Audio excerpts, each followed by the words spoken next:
All right, so I'm live. So that was an intro video. Figure I'd try something different, try something new, try something cool. So this is the first experiment. I'm just gonna test to make sure things are live everywhere. So I'm just gonna load up a few screens here to make sure things are working, and I'm gonna get diving in a few minutes. This is an experiment. It's the first time I'm actually doing, actually second time I'm doing this a live stream. The first live stream I did was back in 2020 for a goal setting, and that lives on YouTube still to this day. So I'm just gonna double check a few things to see if things are up and running. And again, the whole thing here is just it's me trying something new, trying to do something to stand out from the rest of the folks, and let's see what happens. So that's working there. And let's see how things are working on the old Facebook.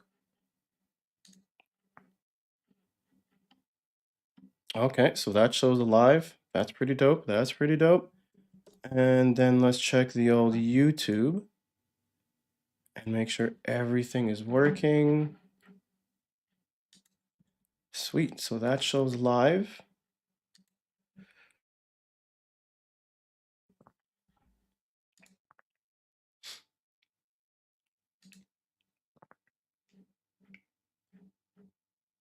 Neat. So if I put this up, that's going to show. All right, so you know what? I'm just gonna dive in. I'll wait to see if people trickle in or not. This is something for me to just get some work done and show folks the journey of going from essentially zero to hero, going from rebuilding a business from scratch. And I do have things broken down in acts. So I have an outline set up with just explaining the background story of what I did before in the business as a freelance business and where I'm pivoting to next. Then I'm going to be explaining the concept of an employeepreneur. I wish I could find a better name, but it's the one that just sticks and one that makes the most sense and it's almost self explanatory. And then I'm going into explaining just the overall marketing goals, the overall business goals, and then the high level marketing strategy and tactics that I'll be utilizing throughout. I say these 10 weeks, but it's really just from here on in perpetuity to be able to build this thing back up to where it's generating revenue. Let's be honest. The whole goal of this thing is to make money. And that is something I want to get back to as it's also it's allows one for new skills to kind of unlock by testing out new challenges, new differences, and also being able to run a business while being an employee is one of those things where you get kind of best of both worlds. But I'll explain that further into the details. And then if time allows, I'm going to get into a bit of co-working where I'm going to go over some of my competitors' Facebook ads and share one of the scripts that I've written. My goal is for this first stream is to kind of keep it short, 30 minutes, go right through the nuts and bolts of everything and not waste much time. So the first thing I'm going to start with is explaining why I shut down my business and what my business was before. So when I got to Vancouver in 2020, I started a freelance business which focused on SEO and web design, but the web design part quickly got knocked off because that wasn't my forte. And when it came to the SEO side of things, I was able to build things up to a point to where you get that goal everybody says when you start a business on the side, you want to be able to replace your actual income and then you want to jump ship. So I was able to get to that point, but a lot of that was focused on dealing with clients that are in local businesses. So like plumbers, HVAC, window film installers, spas, and also the other chunk was heavily based on e-commerce. And the reason I share this is important to the reason as to why I had to end that business is, well, let me just dive right in as to why I ended that business. So prior to 2024, when AI came out and everyone's talking about AI and AI is coming in and the way search has changed, people are using ChatGPT, people are using Claude and Gemini. When it came to finding businesses, a lot of the focus came down to just showing up on Google and on Google Maps for a lot of the local businesses, which I was able to do, generating good revenue, having a lot of fun. Can honestly say I was burning the candle at both ends with running that and growing that to essentially a $90,000 a year business. I throw that number out just because it's something I'm proud of. Took me 5 years to get there. Ate a lot of dirt to kind of get to that point, and also at the same time while staying employed at the same time to be able to get both end of things. So on one side, I'm getting the enterprise experience, learning a ton of things of what things are like at scale, being able to see things at higher volume, but also being boots on the ground, focusing with the smaller businesses and seeing how things at their level aren't quite the same that match up, and how a level of creativity and scrappiness needs to come into play. So 2024, going into 2024, clients were happy. They were getting leads through Maps. They were getting leads through showing up first in Google. And the e-commerce people were getting up leads by showing up for their product pages, category pages, and a few blogs. And the part where I essentially call it the canary in the gold mine is where AI really came about, and Google said that they're changing the way search results are going to show to have AI overview and eventually turn into AI mode. For those who don't know what AI overview is, it's when you type in a search in Google and this big box kind of pops down with a bunch of words and links on the side and images of sites on the side. That's AI overview. And I saw that as a canary in the coal mine because it's like, wait, if I'm putting all this effort in to get these clients to position number one, where it's the classic blue links, and putting a ton of effort from optimizing the page, getting backlinks, just doing a bunch of stuff on the technical side to get them there, and that's essentially going to be pushed down below the fold. I realized I'm like, okay, wait a minute, this game's completely changing. The efforts that these businesses are going to need to keep winning in this organic space, one, they don't have the budget for. Two, there's not enough time for it. And three, I have to really be honest with myself, they just need to do paid ads. And that's where come 2024, I had to have a serious look into like one, my business and what are my ethics and what I wanted to do. And that's when I just kind of went to most of the clients, especially a lot of the local business clients. I know like I'm not gonna be able to keep going forward. I rather end things off now, explain them that the landscape's changing, search is not the same. They've noticed things have changed. They've noticed leads to organic have been starting to dip. And I rather end on a high note instead of continually getting money from them and them hating me months later because there's no ROI on this investment. So for all of my essentially told them like, look, this is not going to work. I recommend you go focus on paid ads. I could recommend you a few people. And the reason being is what you're going to need to get done to win in this new landscape. Let's be honest, you don't have enough time. Like there's not enough hours in the day for you to go out of your way to do that. If it's already hard enough to kind of get images and videos to put on the site, it's going to be exponentially harder to get all the stuff you need to do to show up in AI overviews. And a lot of these things involve like being on Reddit, getting videos on YouTube, and all these extra high friction things that I know they expressed they weren't willing to do because I tried for years to kind of like, we want to expand things. So I told them, look, go to paid ads. And this is where honestly I wish I had learned a deeper set of skills in paid ads. I have a good enough surface level, worked in paid ads for 2 years about. It's been great, but I chose to go a mile deep in SEO, and this is where I'm at today. So then the e-commerce clients for that, we're still able to hang on because we're still getting some wins, but it got to a point even to where now those wins weren't matching up. So essentially I'm at a point where there are no more clients for SEO, and everything I'm doing now is about this completely new pivot into a video first marketing, which is why I'm doing this live stream. So so that explains the whole reason for the pivot. Was there was a massive change in the landscape. What was needed for current clients to win wasn't there and wasn't going to be achievable and tenable with the current manpower that they had. And that's when I realized I'm like, okay, I'm definitely going to need to pivot into something else. And that's when I kept seeing things that video keeps to be the thing that social media platforms are pushing forward, from LinkedIn to YouTube, obviously to Instagram. Is the thing that search is pushing. And more importantly, the reason for me video was so important is that I'm a big fan of doing the hard things first. And if you've ever read the book, The Blue Ocean Theory, I like to go where there's less competition, but there's still enough of an ocean to eat. So when it comes to video first, is that it's the thing that has the highest friction. Everyone thinks it's exponentially hard to do video, when in reality, we all have a cell phone in our hands with at least a 4K camera. So video is now easier than ever to get done. And the whole goal partly of this, me doing these live streams also, is to share that the friction of doing video isn't that hard. It's really much more simpler than we expect. And my goal is to show over time to show people that it's easy, something that can get done. It's not as hard. You could do it yourself. You could train somebody on your team to do it. And the benefit also is that these platforms, from what I've learned from different ad experts, is the video ads are essentially cheaper. You get more mileage for your money. The LinkedIn and other social media platforms are heavily pushing video. They want video content to be the thing because the video content is the thing that engages. Like you could put a word post out, you could put an image post out. But when we think of the relationships that are built online, it happens through video, through seeing someone's face. It's the reason why actors, we feel a certain attachment to after seeing them act for so many years in certain films. Why musicians now, people have a bit more of attachment versus those in the past that kind of had that mysterious look. And it's the reason why YouTubers as well have this parasocial relationship where fans feel like they know them because they've seen them on videos for so many hours. And the part that had me think is like, wait, if people have these relationships with people that are on video, that means there's a level of trust that's there. And when it comes to business, every business owner and every person doing sales or anything like that, what they want to do is build trust with their audience. Because once you have trust with your audience, you become the go to source of what they need to get done, of achieving any goal they want to achieve, or at least you're always going to be top of mind. So when looking at, if everyone else is fighting on image ads, everyone else is fighting on text ads, and they're all battling out like a blood sport, but then you got this green parish of just green grass, open lanes of video that people are not fighting for, but the platforms are wanting to invest in.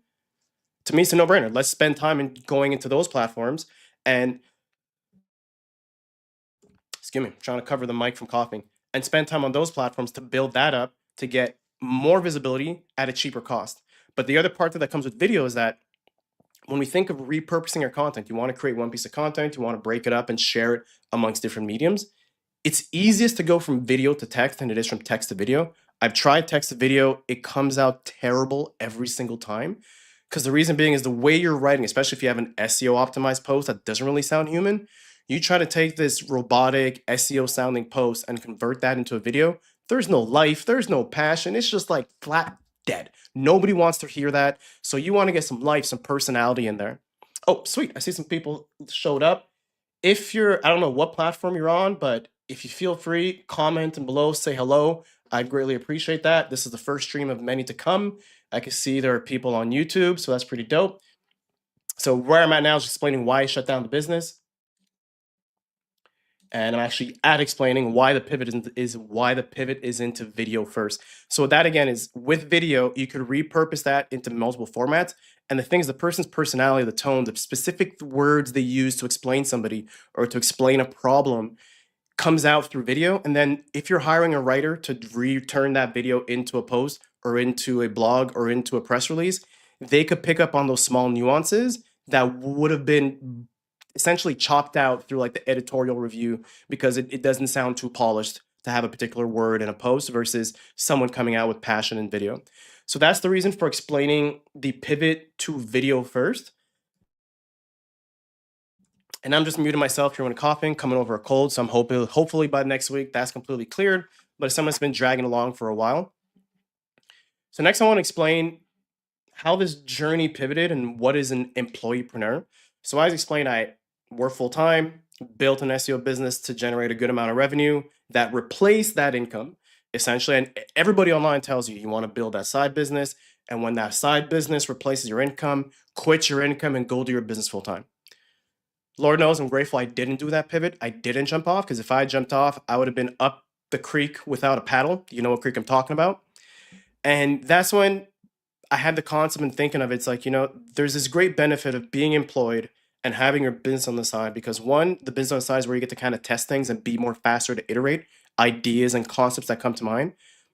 Versus for most folks in their business, you kind of have a structural process you got to go through. You got to set the plan out a year ahead. Like there's friction for obvious reasons because like the business is exceptionally larger and they have to maintain staying afloat. So I totally get that.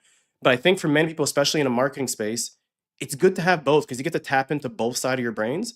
And if you're ever getting this frustration of being at work, why aren't they doing this? Why aren't they doing that? You're seeing the writing on the wall and they're not seeing it.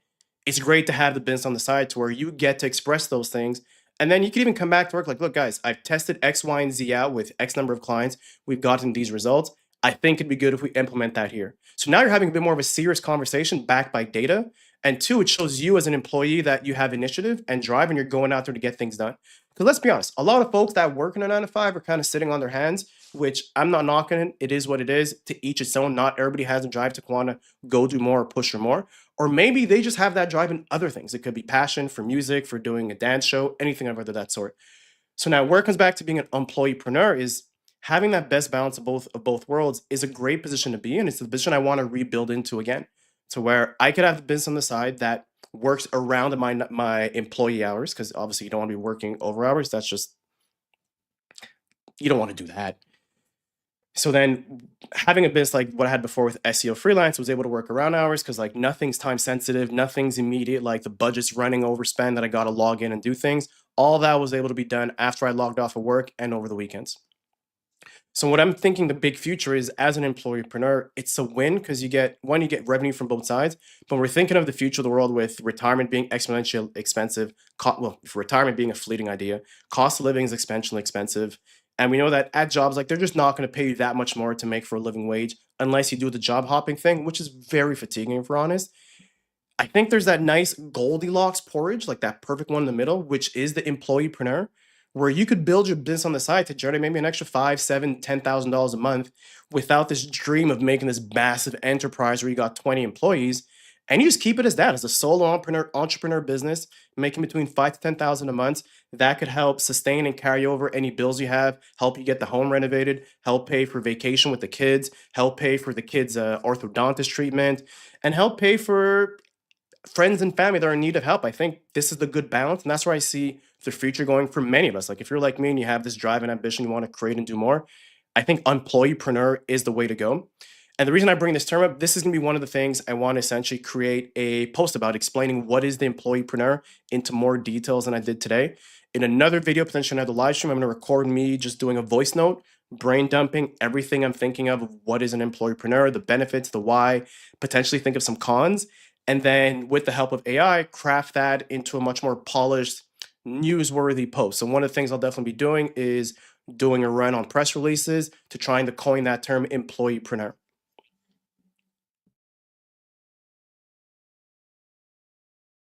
Sweet, we got a comment. I'm gonna show that in. Rommel, what's up? Thank you for showing up. Appreciate the support. This means a lot. Yeah, LinkedIn, I think the comments aren't coming in from LinkedIn so much, but YouTube is definitely a thing. So I think what I need to do from here on out is obviously like have a newsletter list to say join the newsletter, and you'll be getting the updates of where I'm gonna when I'm gonna be live and when to follow it. But again, this is episode one. It's the first live stream. I'm gonna have some mistakes. I'm gonna have some errors, but you live with it and you keep pushing forward. So appreciate you being here. That means a lot. So now I'm gonna go into explaining my goals for the business, like what I want to achieve. So, like before I do that, I'm gonna finish the backstory on everything here of to why I shut down the business if someone's coming in late. Is generated revenue, grew the business within 5 years to making $90,000 a year, which made more than my income as an employee. Then AI came into space. I decided to let go of clients that I could no longer essentially give them an ROI. Like if I'm not giving an ROI, I have no value to them. So I let those clients go and recommend that they go do paid ads. I was able to hang on to some e-commerce clients for another year, but then by the end of 2025, by the end of 2025, the numbers just wasn't making sense and adding up. And for those folks, I recommend going to paid ads. I could try to figure out a way to make this work, but the numbers don't lie. You need to generate money for every dollar you're spending on me or in marketing. Go do ads. And I faintly wish I spent more time going a mile deep in paid ads versus SEO, but that's nor here nor there. Then I explained the concept of what an employeepreneur is, which is where for a good year and a half, I stayed employed and kept my business going and generating more revenue because it was a nice balance of creative, out of the box thinking with the freelance business, and then in the box, rugged, structural, learning the system and hierarchy of things while being employed. So now that's the pivot. So now the business, which I should explain what I'm doing now. I'm going to share my screen here and show you guys this down here. So the business name is Burger Gelato, and I created this thing called Expert Insight Sessions. In a simple way to explain this is Expert Insight Sessions is where I help founders and experts stay visible and build authority without burning out, overthinking content, or dancing on TikTok. So essentially, through what I've learned through my years is through video, a 1 hour conversation, I could help people extract some knowledge, some information, and turn that into bite-sized pieces of content that can be shared across various platforms through just good old-fashioned repurposing. So this is the business I'm doing now. I've had a few test runs, which have been great with some beta launch. And the goal is to get this out and launching and getting more people coming in. And I'm going to be sharing the entire concept. I'm starting from scratch. Nobody knows my name. Nobody knows who I am. So in a few seconds, I'm going to share some slides, explain the entire concept of what I'm doing here. But essentially, it's something simple. You show up once a month. We record an interview. I do some audience research based off your target audience using tools like SparkToro, fantastic tool. Then I do some topic research with my SEO skills to understand What are people looking for in your space? What questions are they asking? And then I use my interviewing skills to kind of frame things up in a way so that you look good on camera. And you're probably asking yourself, Chris, what interviewing skills do you have? I'm happy you asked. So before in marketing, I spent a decade as a personal trainer, as a strength coach in a fantastic gym in Montreal called Core Excellence. If you haven't been there, check it out. And the reason I bring that up as interviews is that when clients come in for the first time, let me go back to me sharing my face in bigger view here. There we go. So when clients come in for the first time to a gym, they're nervous, they're shy, they're anxious, and I need to make them do things that may make them feel uncomfortable. So that's where just chatting to them, making people open up, making them feel at ease is a big skill that comes into play. And those skills translate into interviewing people for their business because someone may be busy, they may be stressed, may have come off of 3 Zoom calls with a few dingbats and idiots that have completely stressed them out.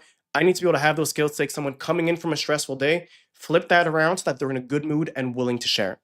And another example of me having done that is I then did a podcast called Next Gen Fridays. If you've heard it, appreciate that, big fan. And essentially, here is I interviewed young people who are up and coming as entrepreneurs, had creative ideas, because everybody said the young folks are lazy, they don't want to work. They said the same thing for millennials, my generation. They said the same, well, maybe not Gen X, that's the forgotten generation. They said the same thing for boomers. Like, it's just this trope that just keeps going down and down, which I was tired of hearing. So I'm like, let me start this podcast during COVID 2020, and let's highlight some of these people. And a big part of what this was, my goal was to treat them with the respect they, let me zoom out a bit, this is quite large. Treat them with the respect they deserve. And I had the idea of coming up with magazine covers. Let me just move this text out the way. So I had the idea of coming up with magazine-like covers to, because again, when you're looking at a magazine, there's the main person that the story's about. You want to go in there. While most people on podcast just put a random photo up of them, I figured, you know what? Let's go above and beyond and give them that red carpet treatment. So through this, I was able to interview a ton of people from across the globe, which has been great. And those same interviewing skills are things I'm be able to carry over to now deal with people that are business owners or founders or any experts to help them explain some essentially sometimes boring topics and find a way to bring some creative light into that. So that's where the interviewing chops that I have come into play. So that's Expert Insight Sessions, which is found at burgergelato.com, where I'll be interviewing you, turn one 60-minute guided interview into a full month of content. And how do I know this is an idea that works? I did my homework. I do actually have, there are competitors out there. So I'm going to show you that now. There are a few people out there that are already doing this. And there's some big names, like one is Hatch Media, the video production team your strategy deserves. They're slightly different in what they're doing. It's not the exact same thing, but you hand them a video and they'll make you look good. So like here's Amanda Natividad from SparkToro on the right-hand side. Fantastic marketer. If you're not checking her out, smack yourself across the head. You need to check her stuff out. And what they're doing, from what I remember correctly, is you send them a video of a podcast, they chop it up, break it up, and create different formats for you to share on different platforms. That's one competitor. Another one I found was the Simplifier.io. Excuse me. So they take 1 hour talk and turn it into a month's worth of LinkedIn. So this is where the difference is. They're focusing heavily on LinkedIn. For me, it's more of a omnipresence approach. It's LinkedIn, Instagram, TikTok, YouTube. It's like you already have the content, just put it out there. So that's another competitor doing something similar. Then I found 64 Stories, and he essentially, well, started off as him doing one video turns to 64 different posts. Like I get the number thing, not my jam, but they're doing something fairly similar. This page has definitely changed and seemed to have died off. There used to be a picture there. But I will say one of the biggest competitors that I saw that led me to believe I'm down the right path, I'm not building something and hoping they will come, is actually another Canadian, A2media.ca. So he's doing something which pretty much, I will say almost the exact same thing. And sure, he's like chapters ahead of me, but if one person's do it, there's room for someone else to do it. And this is, where's his face? Not Toby. This guy right here, I think he's in Ontario. Don't quote me on that part, but essentially he's doing the same thing where they take your video, they record you, take the video, and they do some fantastic work. Like, I'm not even gonna lie. Something, if I can find a little clip here before our work. Some of the stuff they do is just like magical. The final edit, there's no audio here, but you can see like there's text flying, the stuff are spinning. So like this is my Michael Jordan, like where I gotta get to is like, can I get my production quality to that high of a quality? That's the goal. So again, now I know that there's competitors and there are people that are doing things. The way I'm looking at getting this done is, let me just share the whole marketing goal. So the whole business goal is obviously to get 2 to 3 people by end of summer to at least have signed up. I definitely want to start conservative. Let me come back to my face here. Let me still learning a lot of these buttons. So the goal for me at the business is I want to get 2 to 3 clients signed up by end of summer. I want to start slow because what I don't want to do, like a lot of the business bros tell you, is go fast, go hard. But then I'm going to get overwhelmed with too much inbound leads coming in, too much work coming in. And then my work as an employee is going to suffer. And like that to me is a no brainer because let's be honest, as an employee, banks love you. As an entrepreneur, banks hate you.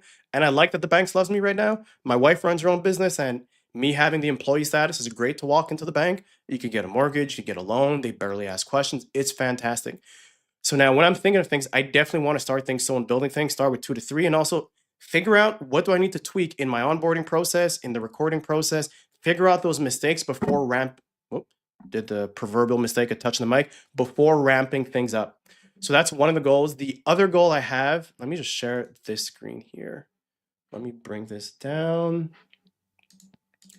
Let me go to screen share. Let me go to Notion, live stream prep. So right here.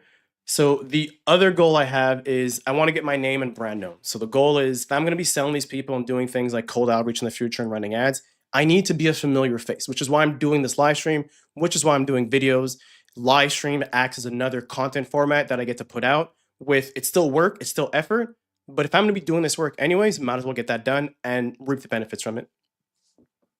So that's gonna be getting my name and getting my brand known. Then the other is gonna be building relationships. And the way relationships are built is obviously gonna be one, video is gonna be one way to get things done, is to be consistently showing up.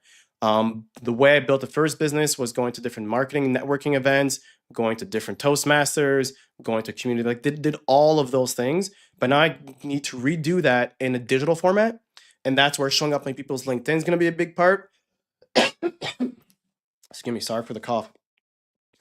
Building relationships for the 95% of customers and the 5% of customers who are in market and the 95 who aren't in market. I think I got those numbers wrong. Let me make sure I got that right.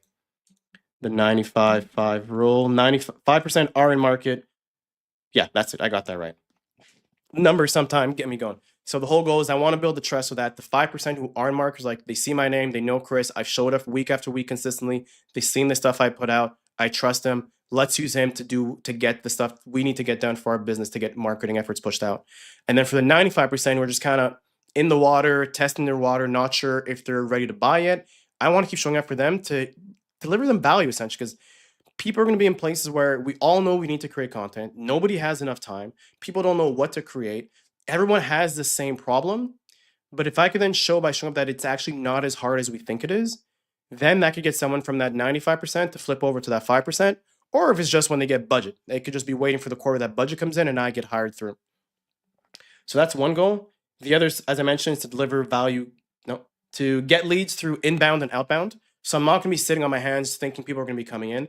I'm going to be aggressively going on doing outbound. So the things I'll be doing is obviously going to be Facebook ads, at some point LinkedIn ads, YouTube ads, potentially even some cold emails, some cold outreach. So those are the little tactics that'll be part of the overall marketing strategy that'll be coming through. And then obviously the final goal is generate revenue. That's like the big goal because if I'm not making money, I can't keep doing this, and it just this vicious circle that needs to happen.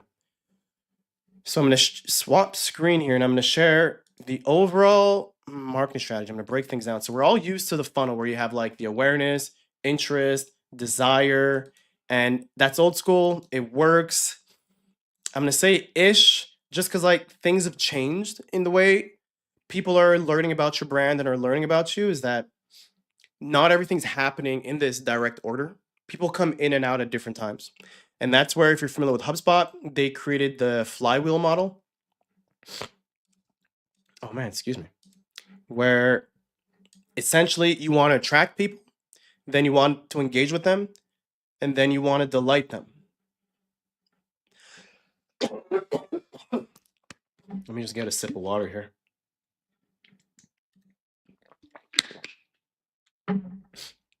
So I like this model because it's one of those things that it just kind of feeds into the next.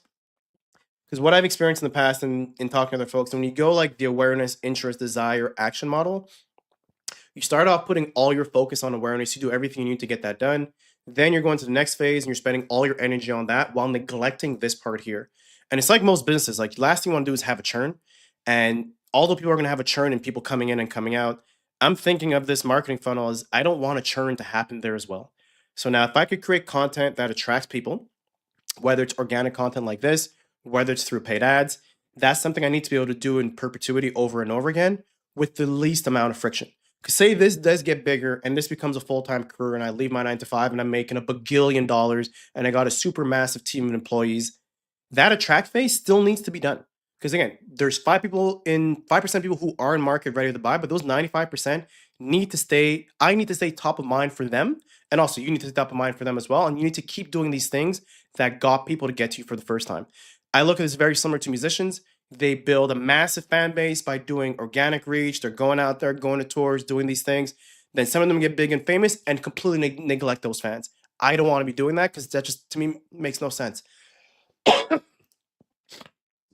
Excuse me. Then I'm going to want to engage with folks. So that's going to be things by getting them to engage on posts, showing up on a live stream. I'm going to be engaging on their posts as well so that they can see my name showing up from time and time again, creating content that people may comment. Also, people may share. So like one of the great things, if I put a post on LinkedIn, I could then see how many times it's shared. And you can do the same thing for stuff on Instagram or on Facebook. You can see how many times your post has been shared. So that's another way to track engagement metrics.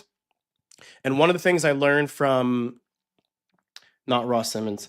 I'm drawing a blank on his name. This is bad. Seer Interactive. It's the gentleman at Seer.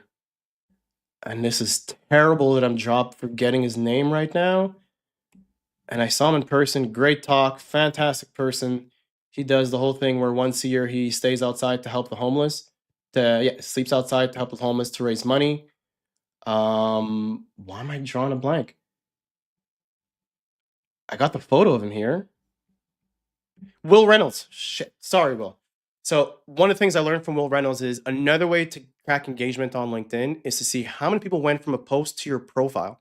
So you could see on LinkedIn people that went from a post to visited your profile. So when I'm thinking of like the classic funnel, right? Awareness, interest, and desire. A big sign of interest is somebody going from that post you put up, whether it's a day ago, a week ago, or a month ago, to actually viewing your profile. Because like, okay, let me learn more about this person. What's this person about? So I looked at I equip that very similar to you find a book you're listening, you want to read, the title captured your attention, you then go to the back, you then read a bit of the intro to kind of gauge, is this for me? That's the same thing here. So when I'm looking at different metrics for engage, I prefer that. And then delight, well, another part of engage is also onboarding, getting the sale. And then delight is delivering a high quality output, high quality service with good follow up, good customer service, so that if these customers are happy, they're going to talk about you. Like we all know, bad news goes around the world 20 times before good news puts its shoes on. But I know in the past, and having worked with local businesses and helping them get more reviews, it's much easier to get reviews from happy customers versus the customers who are not happy. So when I'm thinking of how do I get people to be so delighted by the work that I'm doing that they go talk to other people about it, is by delivering fantastic results. And this is another thing I've experienced and learned working in the fitness industry, in that you do a good job with a client, they're then going to bring their friend. Then their friend could bring a cousin. Their cousin could bring their nephew. The nephew could bring the dad. And then just like it trickles, it cascades down and trickles out to wider and wider, all because you did a good job with that first person. But the part people fail a lot is you got a good job on that first person. You got 6 more people into your orbit now. You have to maintain that good job with that first person. And that's why I like this circular motion of is I need to keep attracting you although I've delivered the service to you so that I keep staying top of mind to you. Because you may have done it, we may have created content for you, delivered a service for you, excuse me, 6 months ago. And now you're in a different part of your business doing something else. You may have forgotten about that. But if I keep showing up in your feed so that when you meet someone else who had a similar problem you had months ago, I'm the name that you're going to blurt out and talk about. So that's why I much more prefer this side of things. And I know HubSpot has a new thing called loop marketing, which I get it. Like, let me show you guys. It's this thing here where You start off with express who you are, tailor your approach, amplify reach, evolve in real time. That seems great, but I'm a one-man band. That doesn't seem to make sense for me right now to be doing all that. So I'm going to stick on the old school fashion way of attract, engage, and delight. So when it comes to how I'm thinking of attracting people, let me open up a little text section here. Is obviously like paid ads is inevitable. That I can't get away from that. I'm gonna have to run some ads to get up in front of people's faces so that they know that I'm here solving a pain point that they have. Another thing is going to be organic posts, and that's going to be text, video, and I guess images to a certain degree. So that's going to be doing a live stream, doing videos, posting. So I have a list of videos, which I'm going to share later, that I'm working on putting out. And then the other thing is relationships. And when I'm thinking of relationships, these are things like showing up on podcasts, showing up in other people's communities. So there's a few communities I'm a part of. One of them that Romo's in that's watching is a mastermind with a bunch of marketers that are, I think we're all in Canada right now. We meet up once every 2 weeks. And there's other communities that have like different forums for different SEO stuff, different marketing stuff, different automation communities. So there are all these communities that you could tap into and just deliver a value. It's like Gary Vee says, jab, jab, jab, right hook. Just give, give, give. Don't worry about trying to pull the money in right away. Just lead with immense value and immense actionable value. People lead with value, but it's all like ambiguous and very vague. Lead with actionable value as much as possible. So that's going to be the part for attract. Then for engage, it's going to be video again. And when I say video again, part of what I'm thinking for the whole like onboarding. So like I'll go back to my site here.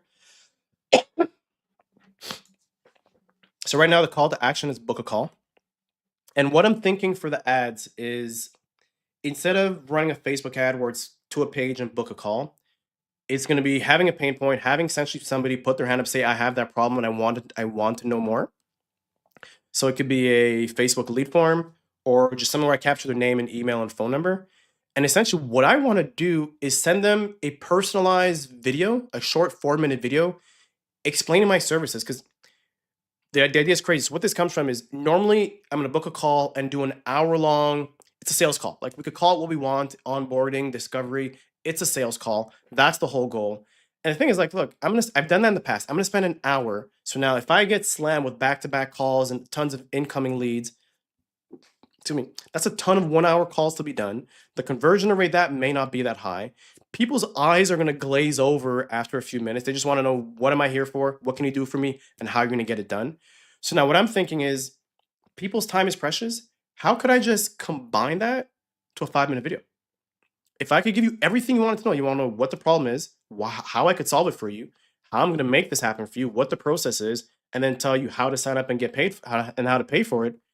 I'm saving you time. You're not dreading this 1-hour call now. People aren't showing up and ghosting. Now I'm complaining and I'm mad versus let me just take 10 minutes, record a 5-minute video, send it to you. And if you want to know more, I can answer more questions in a quick call. But essentially, if I'm answering all your questions there, just keep going forward. Let's just jump to the next phase. Now, this is a crazy idea, but I think it's one that'll keep me healthy and balanced. I've done the other thing where people get stressed. You start getting pissed. People don't start showing up to calls. Like, and I get it, like it's your time. Your time is precious. But let's be honest. If they're running a business, they got 1,000,001 things to do. They may have forgotten that they had a call with you. So I think this idea of just doing. Let me go back to the thing here. Let me move this over. I swear I know how to use Canva. So the steps is person engages with ad. I send 5-minute video answering all questions and showing a path forward. And then I follow up to see if they had any other questions. And then from there, hopefully they're going there, clicking the button to pay, and then go on forward with the onboarding process. So this is one of the things I'm going to be experimenting with, because the classic way, again, is just do the book call, do the 1-hour call, and pray that they don't glaze over, don't tune out, and follow through, and then you're following up. and then you're spending a lot of time for potentially a 5% conversion rate, or maybe even a 10% conversion rate if you're good. If I can get a 5-10% conversion rate off a 5-minute video that I could push out a whole lot faster and is immensely way more valuable to them, I much rather do that than spend a bunch of 1-hour calls and then trying to do group calls, then somebody shows up late. I don't want all that stress. So that's one of the ways how videos is going to be used for the engaging part of things on the, essentially for all the paid ads that are going out there. Then the part of delight is obviously offering good service, good value, giving them essentially a bouquet, a red carpet treatment, the finished videos, the text, the blogs, the captions, and everything like that. And one of the things I'm actually doing as a value add is for folks who are signing up, because like not everybody has a proper microphone, a proper camera setup. So what I'm doing is what I call the expert video starter kit, where I'll ship to them the camera, well, not the camera, ideally I have a phone, but the microphone, the wireless microphone, a stand, a tripod, and everything they need to kind of get as a starter kit, so that the quality of the audio is going to be good, which makes my life easier in the video editing process. That's this here. And also gives them less friction and gives them time that they could reuse in other purposes and other use cases. So that's one value add that's going to be coming there. Let me go over my notes of what I have next. Yeah, so there's also going to be, like I mentioned, there's going to be cold outreach and potentially even cold calling. Like I've done cold call in the past with my telemarketing days. I'm a little rusty, but you got to do what you got to do to generate the inbound leads. And then let me go over here, deliver value, paid ads, no brainer. Yeah, and go over the new, yeah. So, okay, so that's everything there for the overall goal. The different things I'm going to be doing are going to be, let me get the Notion here. I got to rework this screen setup of mine here. Yeah, I mentioned paid ads. So for paid ads, so I'm going to jump into next is essentially looking at doing Facebook ads to start. And I'll just dive right into here. So the reason for Facebook ads is I've done this search before where ads, Facebook, and a few of the competitors are running ads. And what I've learned in the past is if they're running ads somewhere, it's because it works. If I put A2 Media with a space, no. A2 Media, what's their Facebook page? 2media.ca. So now what I'm doing is I'm looking over to see what are the ads. They don't have A2 Media Facebook. Okay, so they don't. Let me check Hatch FM. Hatch FM. Wait, aren't these guys called Hatch FM? I've done this and it worked. Okay, let's try one more. The Simplifier. Could have sworn somebody was running ads. Live Fire. Okay, I must be losing it. Ads, Facebook. Okay, let's check. Excuse me, let's check LinkedIn's ad library. A2 Media. Okay, I'm not going crazy. So he is running ads. So here's Ademola from A2 Media. I can see he's got a few ads that are running on LinkedIn. So they're hitting gaps in your video content. That's great. So he got his face there. He's building trust and he's got the text there. So you want your video. So your video content gets views, but 0 customers. Talking straight to the pinpoint. The whole point of these videos is to make some money. Let's see what else he has. So then there's something there with some cards, which seems pretty cool. Okay, I don't have audio charts. I'm not going to do that to you guys. That's kind of cruel. The number one storytelling mistake. So again, his face is there. Now he's got vertical format stuff happening. So you can see he's going all in on getting these LinkedIn ads, which is huge and lets me know that I may want to focus on LinkedIn ads first instead of Facebook ads. So that's something for me to look further into. So you know what? Let me bookmark that so I can find that later. Nope, LinkedIn. Let me create a folder. competitors, ads, LinkedIn, competitors, ad page, A2 media. So that's the other thing also, like I mentioned in the beginning that video ads tend to get more mileage, is slightly cheaper. So I'm saying he's doing both. He's got video, he's got text-based ads. So this lets me know that my hypothesis of going video first as a video first company makes a perfect sense, but also that he's doing it. So I'm a big fan of success leaves clues, and I'm here picking up these breadcrumbs as clues. So the other one was Hatch FM. Let's see if they got anything in. Let me put the dot. Let me remove the dot. Let me just put Hatch. Are they not called Hatch FM on LinkedIn? Hatch Edits. Okay, that's why. Let me put Hatch Edits. Okay, they don't seem to be running any ads. Let me try Hatch Edits on Facebook as well. Granted, Hatch is massive, so I think they're probably at a point that them running ads isn't necessary. They have tons of like podcasts that are mentioned that are edited by them. Okay, so no Hatch Edits. Excuse me. So yeah, so I think in this case, let me go back. I think I closed that tab. I'm gonna have to follow the A2 media path forward. Okay. A2, for those who are showing up, A2 Media, still learning this live stream thing. So now what I'm looking, yeah, so here I found the A2 Media post. So they got their own post and there has posts from his platform. So he's running ads from his own page and the business page. That's interesting. I wonder if these ads that are his are essentially like a boosted post like you'd have on Facebook. And then if the one on the business is the classic, like your business is running an ad, and because I see promoted, but I don't see, oh, I see promoted. Okay, promoted by A2 Media.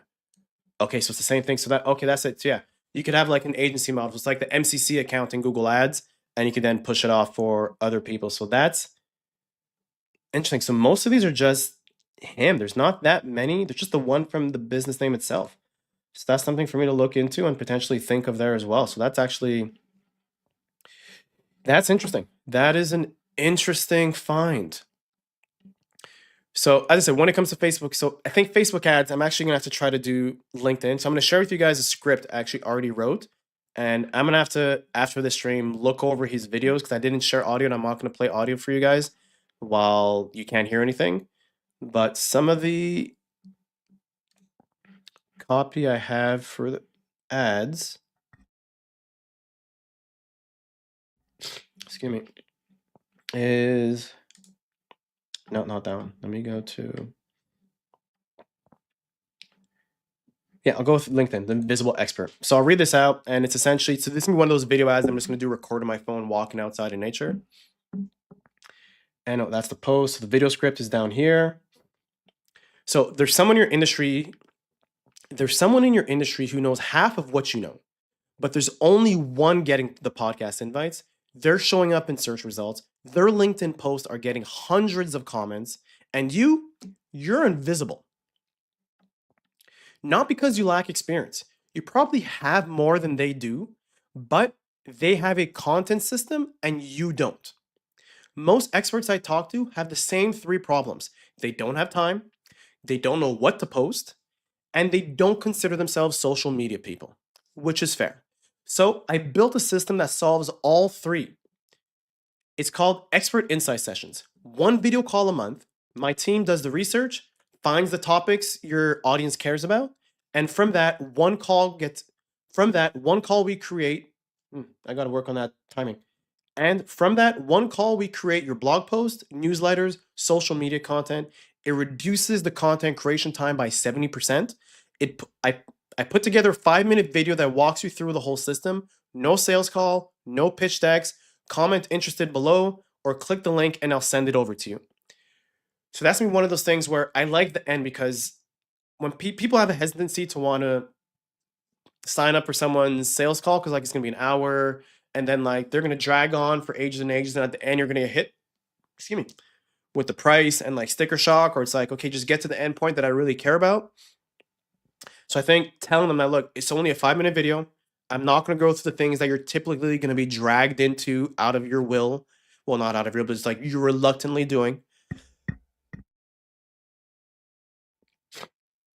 So that's something there I think is going to hit. So I'm going to record those over the week, and then I'll share with you next week in the co-working session how I'm going to how my process for editing those videos.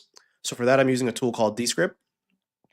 And then depending on how fast I get things done, I may even just dive into the excuse me, LinkedIn's ad platform and just launch the ad. So that's that. This has gone longer than I expected. So I'm going to start wrapping things up. So I did the final thing that I wanted to, which was, let me go back to my face here. So I went through explaining why the pivot, why I'm no longer running that business, why the change, what I'm going into next, what I'm going into now. I explained the concept of an employeepreneur, which is, I think, the future for many people. It's the perfect work-life balance ratio. Well, work-life balance ratio is a myth, but in the sense of you get to work on your business on time that you choose to allocate. So if I only want to work with 2 people a month, I could allocate myself to the 2 people a month and have all the free time. If I want to build my business on the side to work to 10 people a month, then I'm choosing to pull away time from the rest of my life to focus on that. So it's where I think as an employeepreneur, you have that chance. Like your 40 hours a week job is not going to change, but you could choose to add in an extra 5 hours a week or 10 hours a week doing something else that could supplement. Excuse me. Then I explained the overall strategy when we doing marketing, where I'm following more the old school HubSpot flywheel model with attract, engage, and delight. I'm not doing that new loop thing. I'm a one-man band show, and I explained briefly why I'm not going through the traditional like IDA, attract, interest, decision, and I forget the final A.